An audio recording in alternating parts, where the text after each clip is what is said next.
Good morning बच्चों। Economics class में हम लोग देख रहे थे प्रोडक्शन, जहाँ की हम लोग अपने विलेज पालमपुर में थे। पालमपुर विलेज की बात कर रहे थे हम लोग। और प्रोडक्शन का हम लोग फैक्टर देख चुके, land, labour, physical capital, human capital.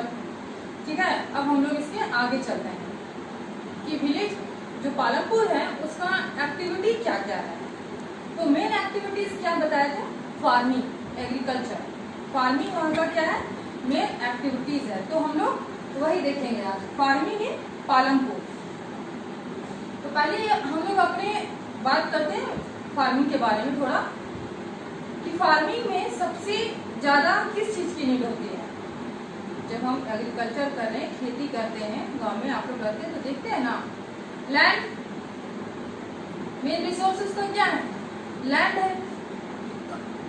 Land जो इसका रिसोर्स है फार्मिंग के लिए वो फिक्स्ड है, वो बढ़ नहीं सकता है। वो यहाँ ऑनरशिप की बात नहीं कर रहे हैं। जैसे आपका जो एरिया है लैंड का, फार्मिंग एरिया जो है, जैसे आपका 2 बीघा में एग्रीकल्चर हो रहा है तो उसका ऑनरशिप चेंज हो जाएगा। जैसे आप के पापा बोलते होंगे पहले मेरे पास इतना ही खेत था, कम था, 2 बीघा था, अब 5 बीघा हो गया, लेकिन वो ऑनरशिप हो रहा है। लैंड तो फिक्स्ड है ना सब जगह की, वो नहीं बढ़ सकता है। तो जो इसका सबसे मेन रिसोर्स है लैंड, वो क्या है? फिक्स। तो लैंड इज क्या है? फिक्स है। ओके, ये बढ़ नहीं सकता है, इसको हम बढ़ा नहीं सकते हैं। इसके अंतर्गत जो लैंड आ रहा है फार्मिंग के अंतर्गत, उसी में हमको प्रोडक्शन करना है। और दिनों दिन हम देख रहे हैं पॉपुलेशन बढ़ रहा है, और जो एग्रीकल्चर लैंड है वो तो और कम ही हो रहा है। तो एक मेन प्रॉब्लम हो जाता है कि हमको जो प्रोडक्शन है वो बढ़ाना भी है उस लिमिटेड लैंड में। ठीक है, तो ये सब हम लोग आगे देखेंगे कि कैसे हम लोग को बढ़ाना है। तो लैंड हो गया, फिक्स्ड है। पालमपुर विलेज का हम लोग एग्जाम्पल लेके बात करें इस चैप्टर में।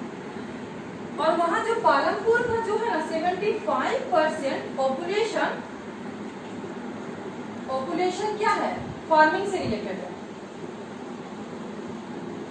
फार्मिंग से, जिसमें भी क्या होगा, जो फार्म भी कर रहा है फार्मर है और लेबर भी है। सबको अपना फार्म तो नहीं होता, सबको अपना खेत तो नहीं होता ना। फार्मिंग एक्टिविटीज का मतलब क्या हुआ कि जिसका अपना खेत है वो तो है ही, लेकिन साथ ही जो लेबर उसमें काम कर रहे हैं वो भी फार्मिंग से जुड़े हुए हैं। जो उस चीज की खरीद बिक्री कर रहा है वो भी फार्मिंग से ही उसका एक्टिविटीज जुड़ा हुआ है। ठीक है, तो 75% पॉपुलेशन क्या है? फार्मिंग से जुड़ा हुआ है। यहाँ हम लोग विलेज फार्मिंग से हम लोग क्यों इकोनॉमिक्स स्टार्ट किए हैं? क्योंकि इंडिया का 70 to 80% पॉपुलेशन जो है ना वो फार्मिंग एग्रीकल्चर से रिलेटेड है। मतलब उसका जो इकोनॉमिक इनकम है वो एग्रीकल्चर से रिलेटेड है, 70 to 80%। जैसे हम लोग देखते हैं 75% पॉपुलेशन पालमपुर विलेज में लोगों का है। हम अपने बिहार की बात करें तो अप्रोक्स 80% लोग एग्रीकल्चर से जुड़े हुए हैं अपने इकोनॉमिक इनकम के लिए। बात समझ में आ रही? इसलिए हम लोग पहले फार्मिंग पढ़ रहे हैं। ठीक है, तो अब आगे चलते हैं। यहाँ तो पालमपुर में फार्मिंग की बात कर रहे हैं, तो यहाँ कहते हैं कि 1960 से इसका जो है 1960 से इसका जो फार्मिंग लैंड है वो बढ़ा नहीं है, वो फिक्स्ड है। सिर्फ जो थोड़ा बहुत वेस्ट लैंड है उसको उसके अंदर लाया गया है। और जो वहां पे एग्रीकल्चर होती है फार्मिंग, वो पूरे फार्म पे हो रही है। मतलब आइडियल है, कोई भी खेत खाली नहीं है। जैसे आप अपने विलेज में देखते होंगे ना कि पूरी जो एग्रीकल्चर लैंड है उस पे नहीं हुआ फार्मिंग, कुछ खाली रह गया। लेकिन हम यहाँ जो पढ़ रहे हैं पालमपुर में, तो हम मान लिए हैं कि वो पूरे जितना भी एग्रीकल्चर लैंड है, फार्मिंग लैंड है, सारे पे फार्मिंग हो रहा है। ठीक है, और एक आपका बुक में दिया है कि हम लोग लैंड को हेक्टेयर में नापते हैं। ऐसे तो लोकल में हम लोग बीघा, जिसे आप बीघा सुनते होंगे और कहीं कहीं गुंठा बुक में दिया है। और 1 हेक्टेयर ऐसे एक मापक है जो मानक मानते हैं स्टैंडर्ड, वो हेक्टेयर है। 1 हेक्टेयर में होता है कितना? 1 हेक्टेयर हम लोग मानते हैं 100 मीटर इंटू 100 मीटर एरिया, यानी 10,000 मीटर स्क्वायर को हम लोग 1 हेक्टेयर मानते हैं, इतने बड़े एरिया का। ये स्टैंडर्ड मानक है, ठीक है। तो अब हम लोग बात कर रहे थे क्या कि लैंड फिक्स्ड है, प्रोडक्शन उसी में होना है फार्मिंग का। तो क्या हम लोग उसी फिक्स्ड लैंड में अपना जो प्रोडक्शन है वो बढ़ा सकते हैं? तो कैसे? लिमिटेड है लैंड और उसी में हमको प्रोडक्शन, जैसे आप सुनते होंगे घर में कि कुछ भी जो खेती करते हैं, मक्का रोपे या गेहूं कुछ भी रोपे, चावल, तो इस साल उपज कम हुई, इस साल उपज ज्यादा हुई।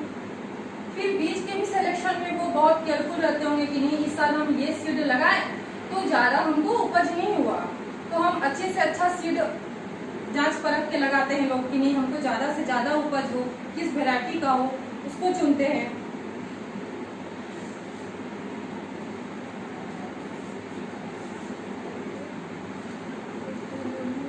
अब हम लोग पहले पालमपुर में देख लेते हैं कि हम क्या बताएं कि लैंड क्या है, फिक्स्ड है और वहाँ जितनी भी एग्रीकल्चर लैंड है सारे पे फार्मिंग हो रही है, कोई भी खाली नहीं है जमीन, मतलब जो भी एग्रीकल्चर लैंड है उस पे।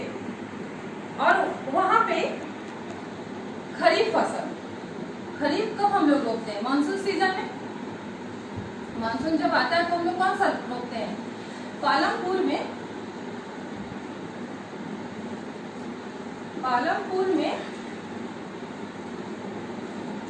फार्मिंग की बात कर रहे हैं हम लोग, उसमें हम लोग देख रहे हैं कि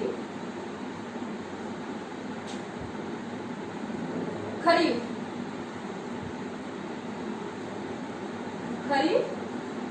कितना है? खरीफ में क्या होता है? ज्वार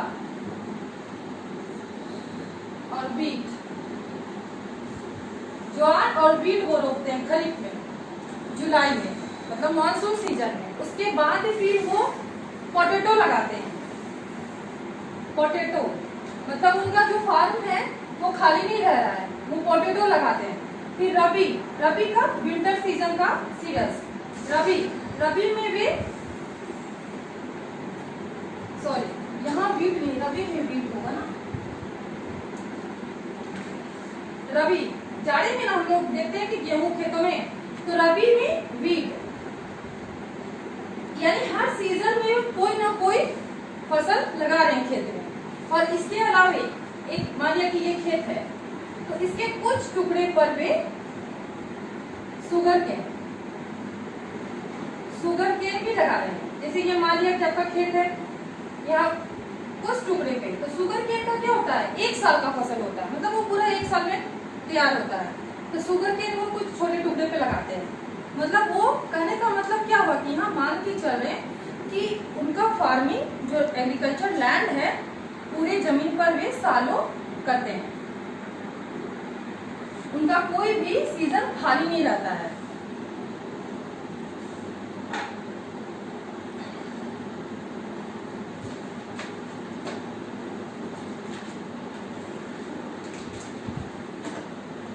अब देखो यहाँ क्या है कि हम मेन सीजन जो है सारे सीजन में फसल लगा रहे हैं, लेकिन हम अधिकांश देखते होंगे अपने गांव में भी कि खेत खाली भी रहता किसी किसी सीजन में, लेकिन यहाँ नहीं है। यहाँ हम क्यों नहीं है?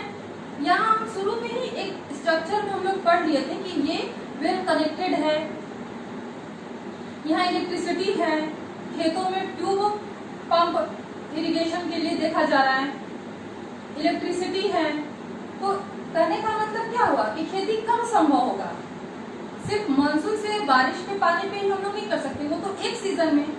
अब रबी है, दोनों के बीच का फसल है, उसके लिए हमको इरिगेशन के लिए पानी चाहिए। तो वहां पे क्या है? इलेक्ट्रिसिटी है, ट्यूबवेल है, लोगों को सिंचाई की भरपूर सुविधा है, इसलिए वे पूरी साल खेती कर पाते हैं।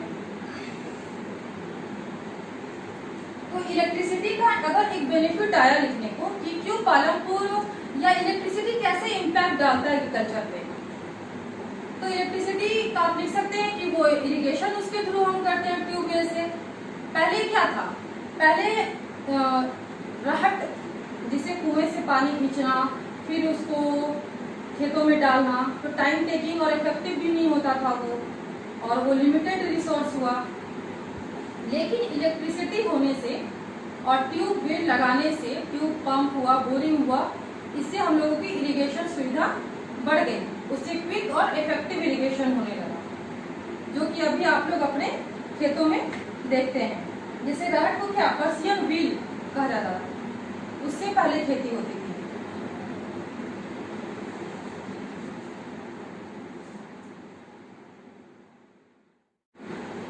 तो हम लोग कंपेयर कर रहे हैं कि प्रोडक्शन कैसे लैंड पे बढ़ाना है। पहले कैसे खेती होती थी, अब कैसे खेती हो रही है। तो अगर हमसे पूछा जाए कि कैसे हम लोग प्रोडक्शन बढ़ा सकते हैं लिमिटेड लैंड में, जो कि हम लोग का रिसोर्स है, तो पहला क्या होगा, जैसे अभी हम लोग देखें ना कि हर सीजन में क्रॉप लगा, पालमपुर में हर सीजन में क्रॉप लगा, तो एक तरीका तो वो हो गया। तो उसको हम लोग क्या बोलते हैं, multiple cropping. Multiple cropping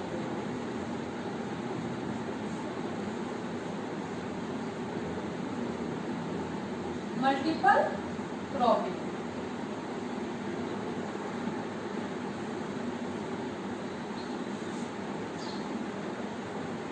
multiple cropping हुआ एक तरीका। और दूसरा क्या, जैसे अभी क्या तरीका हम लोग अभी बात की इलेक्ट्रिसिटी से इरिगेशन, ट्रैक्टर से आपको कर रहे हैं, थ्रेसर मशीन यूज कर रहे हैं, अच्छे अच्छे बीजें आ गई हैं जिससे हम लोगों को ज्यादा से ज्यादा उपज हो रहा है, पेस्टिसाइड्स हैं, फर्टिलाइजर हैं, तो ये सब का यूज हो रहा है। तो इसको हम लोग क्या करते हैं, एक टर्म में हम लोग इसको कहेंगे मॉडर्न फार्मिंग। तो मॉडर्न फार्मिंग तो मेन हुआ मॉडर्न फार्मिंग, इसी के अंदर सारे आ जाएंगे, ठीक है। तो आपका ये दो तरीका हुआ, मल्टीपल क्रॉपिंग और मॉडर्न फार्मिंग। क्यों, हम लोग को प्रोडक्शन बढ़ाना है, लिमिटेड लैंड है, तो उसमें हम लोग ज्यादा से ज्यादा कैसे प्रोडक्शन पाए, तो उसके लिए हम लोगों को दो मेजर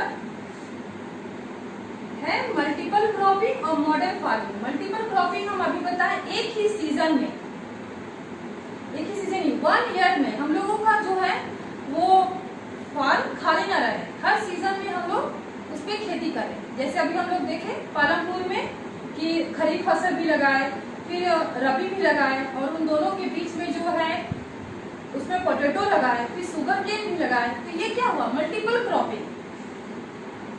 और मॉडर्न फार्मिंग हो गया आपको कि machine and tools, HIV seed, ये भी हम पढ़ाएंगे अच्छे से, HIV सीड क्या होता है, high yielding variety, high yielding variety seeds, मतलब जिससे हम लोगों को ज्यादा से ज्यादा उपज मिले, उन सीड्स का उपयोग करना। फर्टिलाइजर का यूज करना।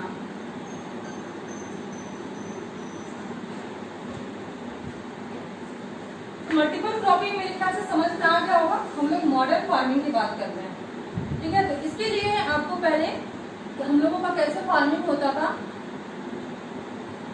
वही रहट से, पर्शियन व्हील से इरिगेशन होता था, फिर काऊ जो डंग है वो फर्टिलाइजर यूज होता था, सीड्स भी हम लोग के हाई यील्डिंग नहीं थे, वो 60s के पहले ऐसे खेती होती थी।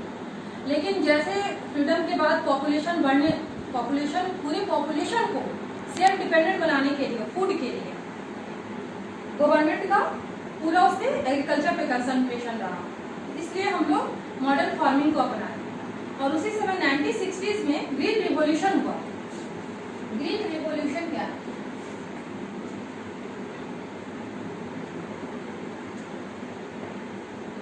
ग्रीन रिवोल्यूशन, ये आपको हुआ 1960s में, ठीक है। 1960s में ग्रीन रिवोल्यूशन, इसमें हम लोग मॉडर्न फार्मिंग इसी समय से आया। इसमें आपको पंजाब, हरियाणा और यूपी का वेस्ट कुछ एरिया पे व्हीट और राइस का हाई यील्डिंग वैरायटी सीड को यूज किया गया। हाई यील्डिंग वैरायटी सीड मतलब जो ज्यादा से ज्यादा उपज दे, मतलब 1 हेक्टेयर में आपको मान लिया 1300 केजी पर हेक्टेयर गेहूं उपज रहा है, तो इससे बढ़कर के 2400 केजी पर हेक्टेयर हो गया। ऐसे सीड्स का यूज करना, लेकिन इन हाई यील्डिंग सीड्स को यूज करने की कुछ क्राइटेरिया थे कि ये इसको यूज करने के लिए हम लोगों को पानी की ज्यादा जरूरत होती है, ये पानी ज्यादा डालना होता है, फर्टिलाइजर यूज करना होता है, फिर आपको पेस्टिसाइड यूज करना होता है। तो जैसे ही ये बीज हाई यील्डिंग वैरायटी यूज हुआ तो इरिगेशन की सुविधा का भी विकास करना जरूरी हो गया इसको, इस बीज के यूज करने के लिए। और उसके बाद फिर आपको ट्रैक्टर, थ्रेसर, मशीन, क्योंकि बड़े बड़े पंजाब हरियाणा में जब मॉडर्न फार्मिंग स्टार्ट हुआ तो बड़े बड़े एरिया को मिला करके खेती शुरू हुई, उसमें मशीनों से खेती होने लगा। फिर इरिगेशन डेवलप करने के लिए इलेक्ट्रिसिटी की नीड होती है, ट्यूबवेल आपका बोरिंग कैसे चलेगा, बिजली रहेगी तभी चलेगा ना, तो इरिगेशन ज्यादा इसमें लगता है। और आपका इलेक्ट्रिसिटी हो गया, इरिगेशन, पेस्टिसाइड और फर्टिलाइजर। इसमें सिर्फ जो ट्रेडिशनल है फर्टिलाइजर उससे नहीं ये संभव हो पाया, इसमें फर्टिलाइजर जैसे यूरिया, जो हम लोग पढ़ते हैं फॉस्फेट, ये सब फर्टिलाइजर का यूज करना पड़ा। फिर पेस्टिसाइड्स, ज्यादा सेंसिटिव हुए इसके प्लांट तो पेस्टिसाइड यूज हुआ। तो ये हमारा हो गया मॉडर्न फार्मिंग, और इससे हम लोगों का पर हेक्टेयर उपज जो है वो बहुत बढ़ गया। तो लिमिटेड, ये हम लोग देखें लिमिटेड लैंड में कैसे हम लोगों को प्रोडक्शन बढ़ा। एक हो गया आपका मल्टीपल क्रॉपिंग और एक हो गया मॉडर्न फार्मिंग। तो मॉडर्न फार्मिंग क्या हो गया, मॉडर्न फार्मिंग में हो गया आपका use of machines and tools, high yielding seeds and irrigation और इलेक्ट्रिसिटी हो, ठीक है, पेस्टिसाइड्स, फर्टिलाइजर, ये आपका हो गया मॉडर्न फार्मिंग में। और यही मॉडर्न फार्मिंग आया आपका ग्रीन रिवॉल्यूशन से। 1960s में ग्रीन रिवॉल्यूशन हुआ, जो इन चीजों का यूज फार्मिंग में स्टार्ट हुआ, ठीक है। तो ये दो चीज आपको समझ में आ गया होगा। अब हम लोग देखेंगे कि क्वेश्चन आपको जैसे आ सकता है कि इरिगेशन कैसे इम्पैक्ट करता है एग्रीकल्चर में। मेन क्वेश्चन तो आपको ये हो गया कि आपका लिमिटेड लैंड में प्रोडक्शन कैसे बढ़ाए, तो ये तो दो हो गया।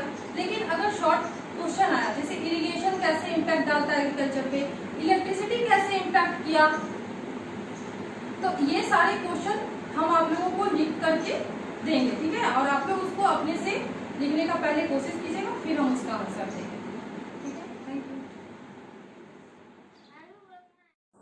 Hi friends,